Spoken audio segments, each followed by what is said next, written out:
Okay guys, here's our next video, and the opening slide even says it. Can civic participation, can participating in your government make a difference right now as we are seeing our nation divide? We're going to see the creation of a new political party to kind of solve some of these problems. If we look back to recent events, we've seen, remember, there's a balance of power struggle between free or northern states and slave southern states. And this is where we did like the Missouri Compromise, balancing out Missouri and Maine. But then we saw the Compromise of 1850 with adding California. But then the Fugitive Slave Act, definitely in favor of the South, making the North participate in slavery. Then Uncle Tom's Cabin is written, making the South look bad. Then we have a new legislative branch law with the Kansas-Nebraska Act, and having the Louisiana Territory, every area left in that, go popular sovereignty, and the people decide, and then they start killing each other.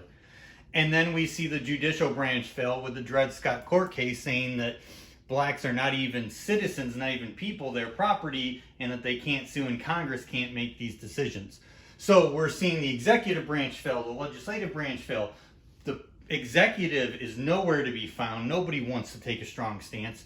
So we look to the people to maybe rise up. And that's where political parties changed during this time. We had seen the Jacksonian, if you remember, with Andrew Jackson, the Democrats. That was more of a Southern party at this point. There was the Whig Party, the Free Soil Party, but both of them had kind of been dying out. We didn't even talk about them very much. And after the Kansas-Nebraska Act, many of these people are going to rise up and go, we can't allow just the people to decide. We have to do something about slavery. And that's where we're going to see the Republican Party develop. So with the Republican Party, their platform. Now what a platform is kind of the ideals that a group stands for. If you think of yourself, you might have ideals that you stand for, that you're going to be kind to other people, that you're going to be supportive of your family. It might be a religious value. It might just be that you like sports or something to that extent. But everybody is what they truly believe in. The Republican Party, and this is very important that you get this, did not completely support abolition. They did not want to get rid of slavery throughout the entire country. But there in yellow, their goal was to stop the spread of slavery into new Western territories, like the Mexican Cession at this point. The hope was, and this is our conservative abolitionist type of perspective, if we can stop slavery from spreading, we'll kind of suffocate it in the South and it'll die out on its own if we just all surround it. And I've kind of used the example of if we got a kid who's a problem in class, kind of stick them around good kids. Now, not expecting those good kids to change that person, but they just won't put up with what that person's doing. And it usually allows for more success. With this Republican Party, they had had a little bit of success as they developed, which we're going to see when we summarize this at the end. But their real claim to fame is through this not very well-known lawyer from Illinois, Abraham Lincoln. And he, having very little political experience, never really having held a major office, is going to have a series of debates with a tenured congressman, Stephen Douglas, who had already been in the United States Senate for 2 terms. So we're talking, 12 years at this point. That's a long time against somebody with no experience. So yes, we are talking about my buddy, Abraham Lincoln. So let me get this right and we'll kind of summarize with this. My buddy, Abraham Lincoln. In my opinion, the most profound president we have ever had. Ethically sound with his decisions, his actions, always followed his morals and his beliefs. He did not shy away from that.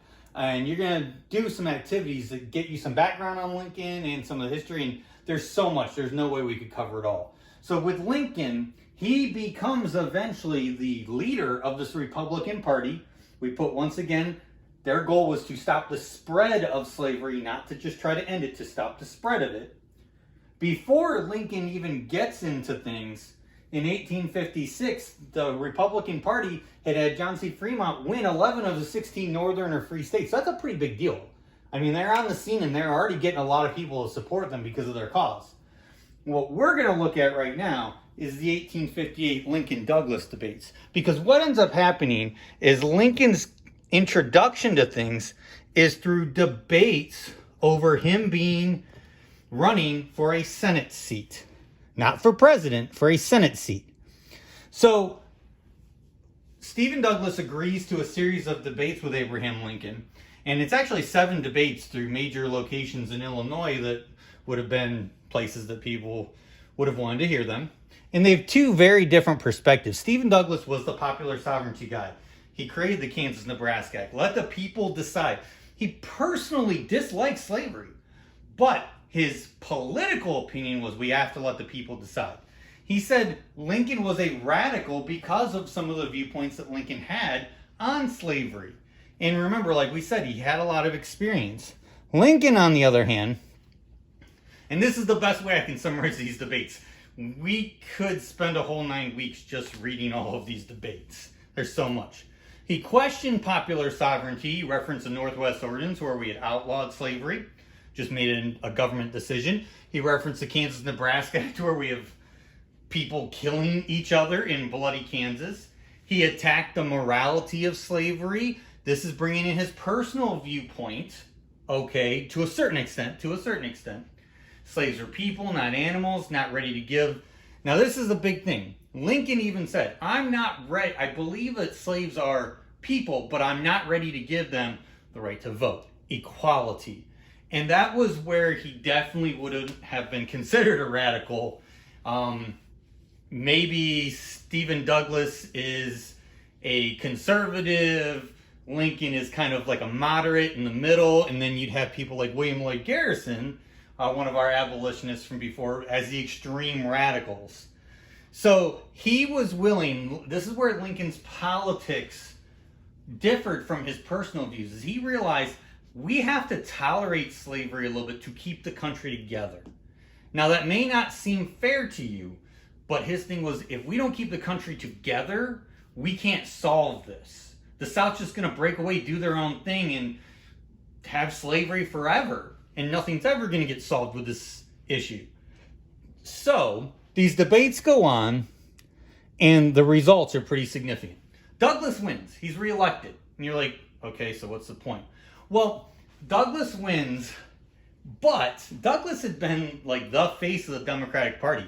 And he barely wins this election. I mean, barely wins this election.